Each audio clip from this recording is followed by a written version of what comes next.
Toda vez que a gente fala de combater as drogas, possivelmente fosse mais fácil a gente combater os nossos viciados internamente. Os usuários. Os usuários são responsáveis pelos traficantes, que são, vítimas dos usuários também. Ou seja, então você tem uma troca de gente que vende porque tem gente que compra, de gente que compra porque tem gente que vende.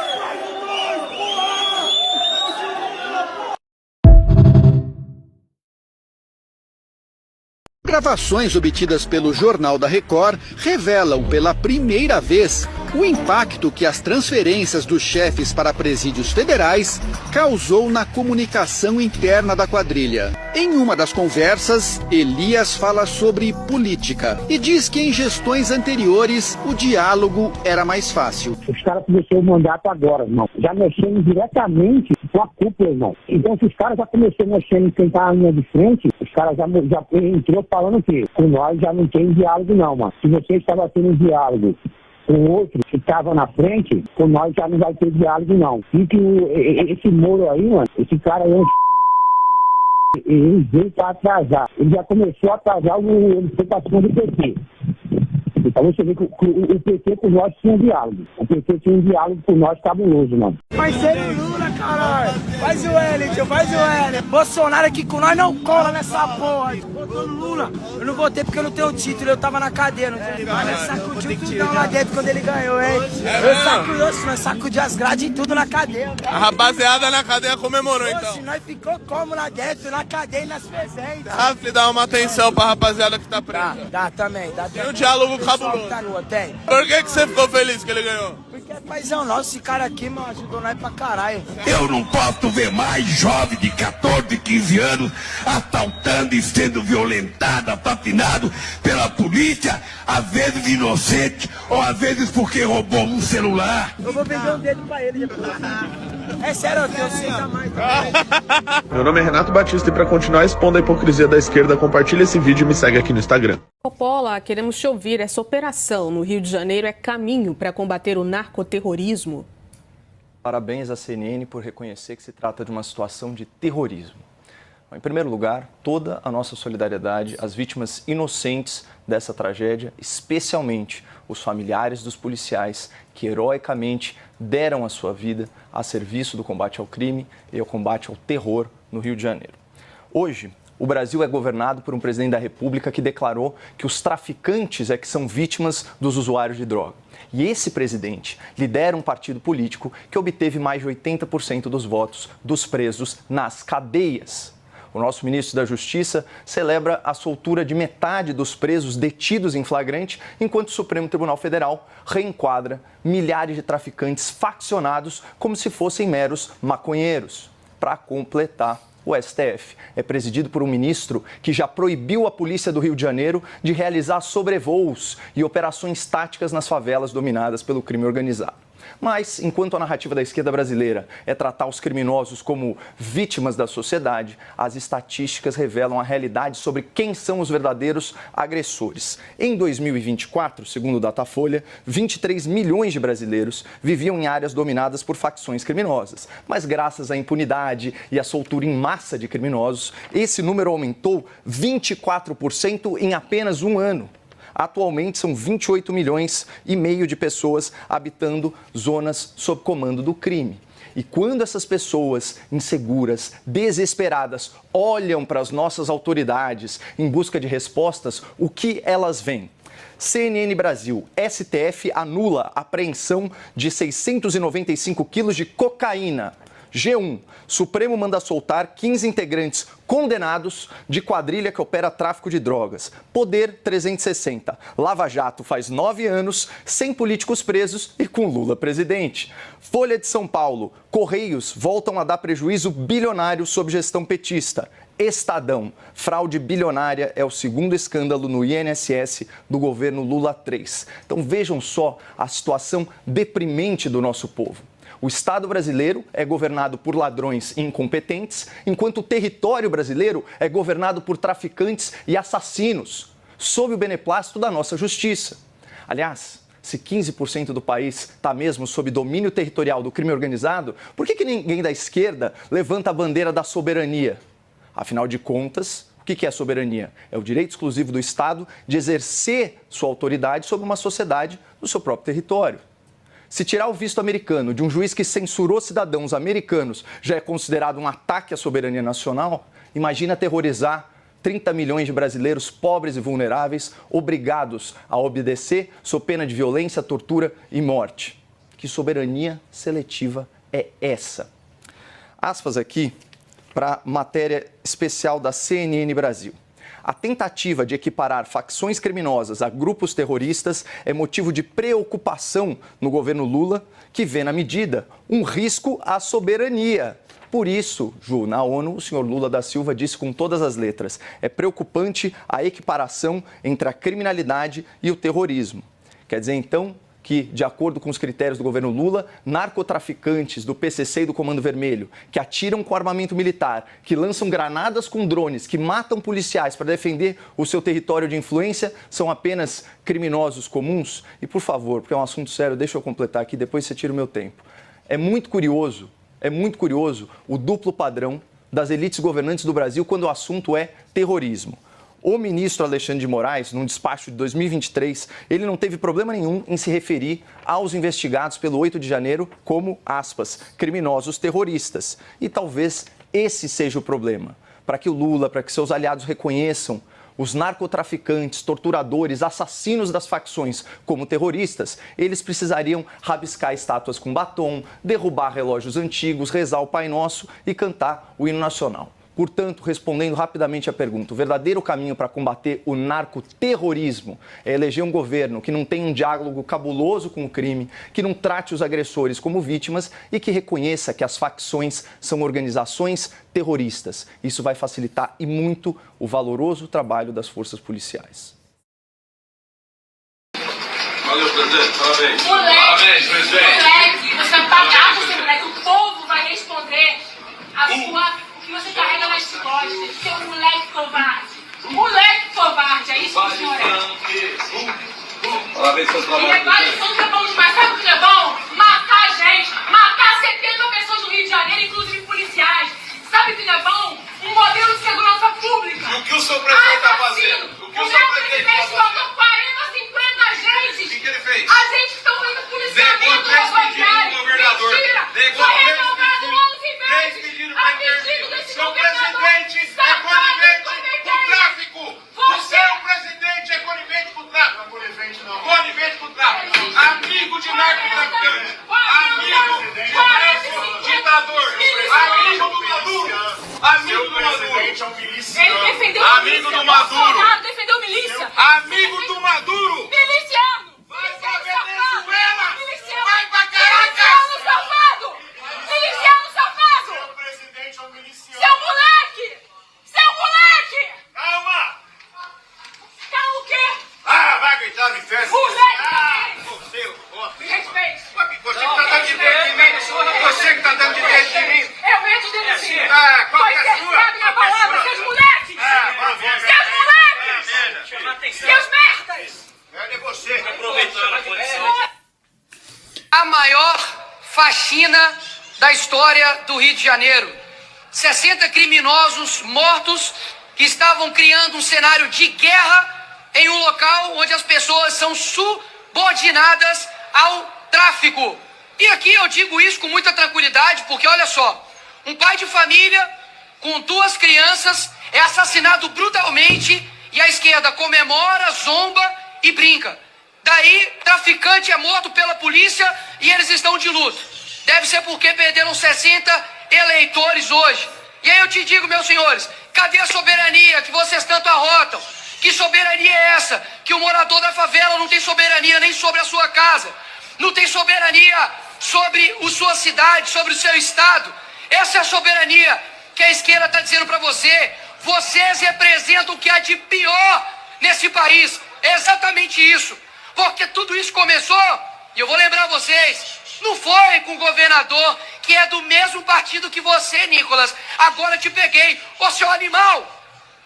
Quem começou tudo isso foi o STF, com a DPF 635, impedindo a segurança pública de fazer a operação policial dentro da favela. E nesse tempo, obviamente, o que aconteceu? Se prepararam, se armaram, mais tráfico, mais dinheiro, mais preparo, para agora, quando a corda esticou e estourou, tá tendo aí 100 fuzis apreendidos em um local onde basicamente deveriam ser um local de moradia. Governador Cláudio Castro pediu 3 vezes blindados à Marinha, foram todos negados. E ainda com o argumento de que é necessário instituir a garantia da lei e da ordem. E sabe o que o Lula falou? Que não decretará GLO no Rio e não quer forças armadas nas favelas brigando com bandido. Você quer que as Forças Armadas do Brasil briguem com quem? Com tatu na Amazônia? As Forças Armadas precisam fazer o seu papel quanto necessário, assim como foi feito quando o Braga Neto, que agora está preso, mas poderia estar atuando como criminoso quando ele colocou a GLO na época do Temer, lá no Rio de Janeiro. E um dos lírios do campo que morreram hoje, que inclusive vocês de esquerda, nenhum falaram sobre os 60 mortos que eram criminosos e estão pintando como se fossem vítimas da sociedade. Um que morreu, sabe quem foi, Domingos? Foi o líder dessa organização criminosa, que era investigado por 100 homicídios, incluindo crianças. Aí me vem falar que isso é culpa do governador. Ô animal, olha os estados que o PT governa. Vai lá ver. A Bahia, infelizmente, das cidades, as 10 cidades mais perigosas do país, 5 estão ali na Bahia. É importante demais estabelecer para as pessoas o que é um conflito armado não internacional. É uma guerra civil, uma guerra dentro de um país, entre um governo estabelecido, entre forças irregulares que dominam o território, né? E é um conflito de média intensidade, de confrontos de facções com 100 homens, com 200 homens, né? Então, o que a gente vive no Rio de Janeiro não são operações policiais, como no mundo todo. São ações de guerra, que classificadas pela OTAN, pelo exército americano, como conflito armado não internacional. Tem suas próprias regras, né? Então, de fato, 2.500 policiais militares e civis incursionarem no Complexo do Alemão, né? A estimativa da polícia é que existiam 1.000 bandidos armados hoje com fuzis. Eu acho bastante razoável essa estimativa. Informações de inteligência haviam, William. A polícia tinha identificação dos paióis, das lideranças, das casas dos bandidos. A polícia tinha mandado de busca e apreensão, mandados de prisão. A polícia tinha identificado as rotas possíveis de fuga. Existe uma área de Mata Atlântica ali no entorno do Complexo do Alemão, né? Você lembra bem, William, o Complexo do Alemão são 12 comunidades, mais ou menos 150 mil até 200 mil pessoas, né? Então é uma área gigante. E existe uma tendência da pessoa que não conhece, olha, faltou inteligência na operação, né? As pessoas acham que quando morre policial ou quando morre muito bandido, isso é um sinônimo de falta de inteligência. Na verdade, não. A verdade é que é pouco possível hoje no Rio de Janeiro, em 2 bunkers do Rio de Janeiro, que é o Complexo do Alemão e também na Rocinha, é pouco provável que a polícia consiga realizar a prisão de um líder sem muito enfrentamento, né? Então não existe a possibilidade de não ocorrer algo parecido. Em 2010, o governo federal emprestou os blindados. A polícia militar tem blindado também, mas são blindados sob roda, são os caveirões. Mas o blindado que consegue passar por cima da barricada é o M113, ou então o Clanf, né? Que são os blindados que o Cabral conseguiu emprestado há 15 anos, mas que dessa vez o governo federal, por algum motivo, alguma burocracia, alguma legislação, o governo federal realmente não emprestou. Não emprestando blindado, a tropa tem que desembarcar e avançar naqueles becos e vielas desembarcada, né? E aí, morte de 4 policiais, pelo menos 8 policiais baleados, muita gente ferida, muito bandido morto. Eu acho que no final de tudo é uma tragédia e o Brasil tem que entender que não se trata mais de uma ação policial buscando bandidos. É realmente um conflito armado não internacional, né? É quase uma guerra civil, uma um conflito de baixa intensidade. Lamento muito a morte dos policiais civis e militares na operação no Rio de Janeiro, na tentativa de resgate do território dominado. O território foi dominado há décadas por criminosos que sempre foram tratados pelo Estado brasileiro e pela nossa legislação como coitadinhos. Inúmeros benefícios e privilégios ao longo do tempo fizeram com que nós chegássemos hoje em verdadeiros territórios paralelos, não só no Rio de Janeiro, mas em outros pontos do Brasil. É por isso que esses criminosos têm que ser tratados como terroristas. E um dos motivos de eu estar aqui em Brasília hoje é discutir um projeto de lei que visa classificar organizações criminosas como organizações terroristas. Aliás, quem lança granadas nas tropas policiais não tem outra classificação a não ser classificá-los como terroristas. Outro para desmentir essa afirmação de que, olha, o governador Cláudio Castro, ele se posicionou contra a PEC da segurança pública. Essa PEC vai resolver o problema desses territórios dominados. Lê do engano, na verdade chega a ser desonestidade intelectual. A PEC não ataca em nada as organizações criminosas, só traz centralização de poder para o governo federal. O que o governo federal tem que fazer é classificar criminoso como terrorista, coisa que eles tiveram a oportunidade de fazer e não fizeram. E não classificar os traficantes como vítimas, como a gente viu recentemente, lamentavelmente. Então, fica aqui mais uma vez consignado o meu respeito, meu luto a esses verdadeiros heróis que arriscam suas vidas no combate ao crime organizado e no combate a esses terroristas. Quero me solidarizar com o governador do estado do Rio de Janeiro, Cláudio Castro. Parabéns. Essa posição, essa decisão de enfrentar o crime recebe o aplauso hoje do Brasil. O brasileiro não suporta mais conviver com esta total situação de impunidade, onde traficantes e faccionados se acham no direito de privar as pessoas da sua liberdade, de intervir, de instalar um verdadeiro estado do crime, da opressão e da violência em vários territórios deste país. Mas quero também, neste momento, levar aqui o meu reconhecimento e dizer que trouxe a mim também um sentimento de muito orgulho ao ver as tropas de segurança do Estado do Rio, policiais civis e militares, que mesmo sem a proteção e a participação do governo federal, para dar a eles estruturas para poderem ter ali mais cobertura no momento do ataque, eles foram de peito aberto, com coragem, na raça, naquilo que é o que realmente mostra a finalidade e a importância das nossas forças de segurança. A vocês todos, forças de segurança do Estado do Rio de Janeiro, meus cumprimentos. Receba também o apoio de todas as forças de segurança do Estado de Goiás. Olha, sei que muitos tombaram. A eles, meus sentimentos aos seus familiares. E, se Deus quiser, serão lembrados como heróis neste momento em que o Brasil, se Deus quiser, vai avançar e, de novo, devolver a liberdade às pessoas. Fica aqui o apoio do governador Ronaldo Caiado. Na noite do dia 27 de outubro, 70 bandidos do Comando Vermelho invadiram a favela da Quitanda, da facção rival, fizeram uma senhora de 60 anos de idade refém, depois ela foi executada, foi assassinada, e também mataram um jovem de 30 anos de idade que não tinha a menor relação com o tráfico. Sem nenhuma ironia, na opinião do ministro Lewandowski, essa ação não configura uma ação de terrorismo. E também sem ironia alguma, na opinião do presidente Lula, esses facínoras que mataram essa senhora de 60 anos de idade, na verdade, são as verdadeiras vítimas. Os algozes são os usuários de maconha, ou como bem disse o presidente, os viciados, os maconheiros. Possivelmente fosse mais fácil a gente combater os nossos viciados internamente. Os usuários são responsáveis pelos traficantes, que são, vítimas dos usuários também. Esse pensamento é perigoso, é irracional, o presidente desconhece que as facções hoje não buscam somente vender maconha e cocaína, buscam o domínio territorial para cobrar taxas e impor o terror.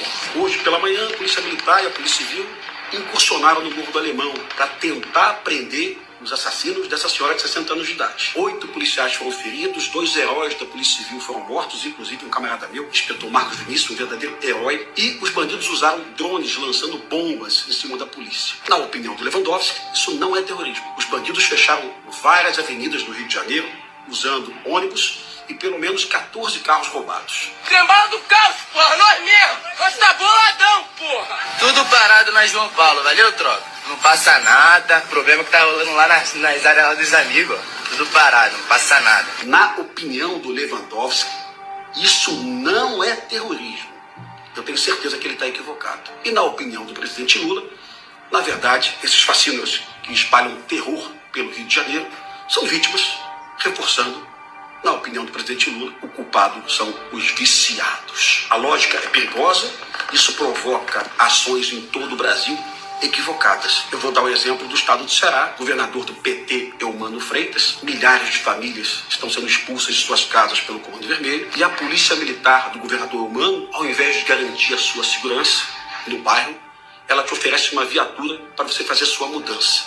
É a lógica de que o bandido sempre tem razão e de que a vítima, a sociedade, na verdade, é o culpado. Pense nisso, viu? Essa lógica vai levar o Brasil à ruína, principalmente nas periferias. A lógica equivocada de que o bandido é vítima e a sociedade é culpada.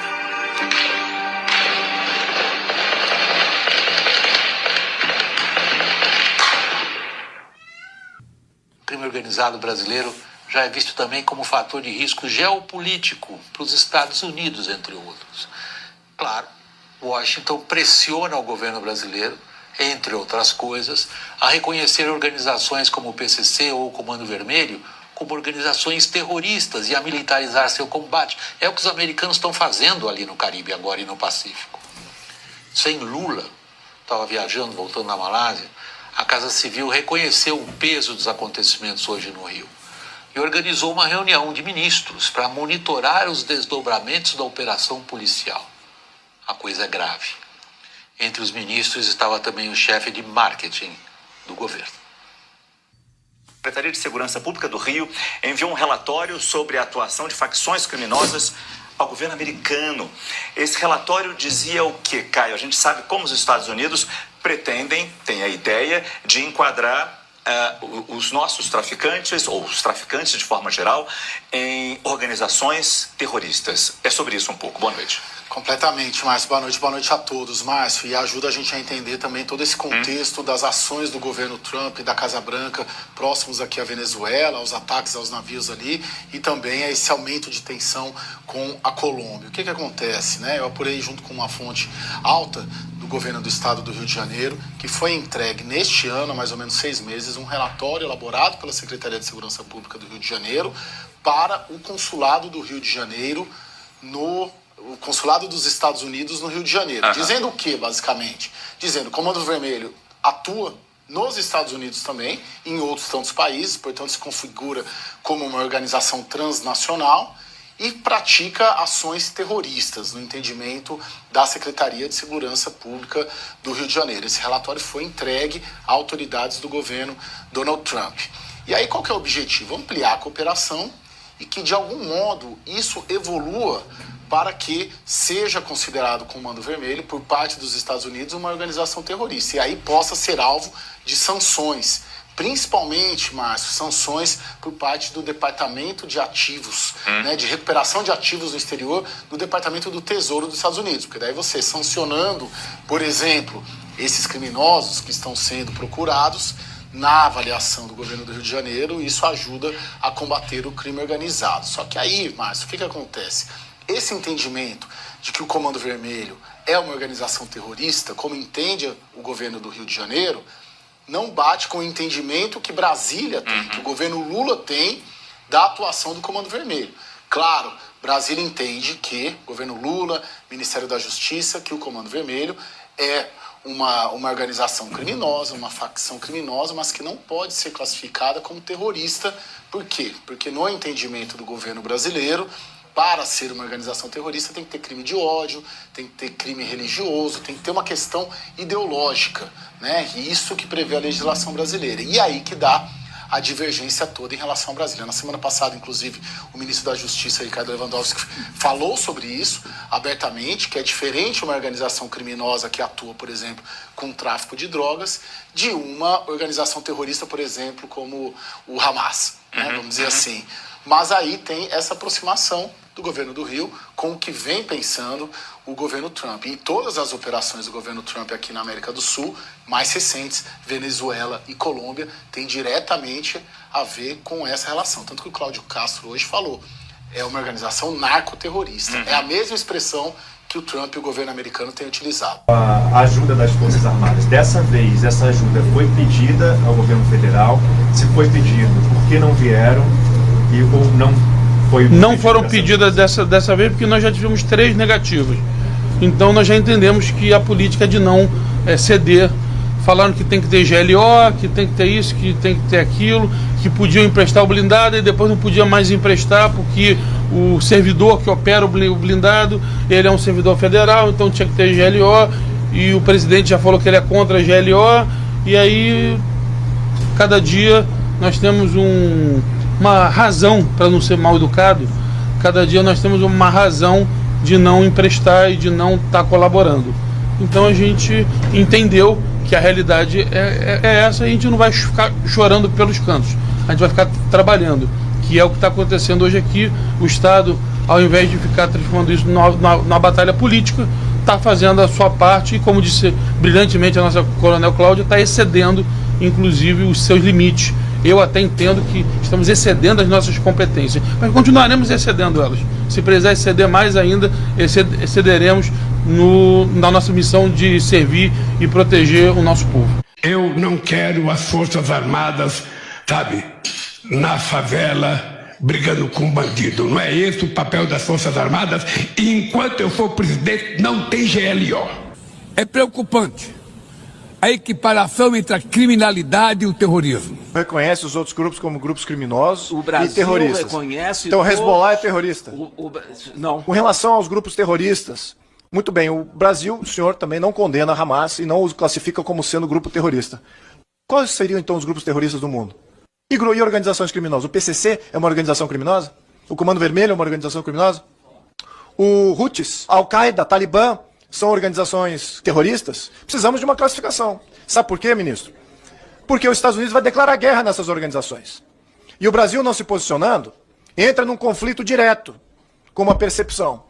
Então o senhor poderia estar ajudando a uma política externa, que seria até muito bem-vinda para o cidadão brasileiro, de condenar esses grupos como grupos de organizações criminosas e grupos terroristas, ajudaria muito, mas o senhor não denunciando esses grupos como organizações terroristas ou de organizações criminosas, de grupos organizados, o senhor está fragilizando qualquer tipo de ação contra a cidadania brasileira, que já estamos vendo. A questão de vistos vai primeiro pegar talvez alguns dirigentes do Brasil, mas certamente vai sobrar para a cidadania que possa ser percebida como sendo membro de um desses grupos terroristas que o Brasil abriga. Então, na sua conduta de omissão de denunciar esses grupos como organização criminosa, ou não denunciá-los como grupos terroristas, o senhor está fragilizando a nossa cidadania internacional.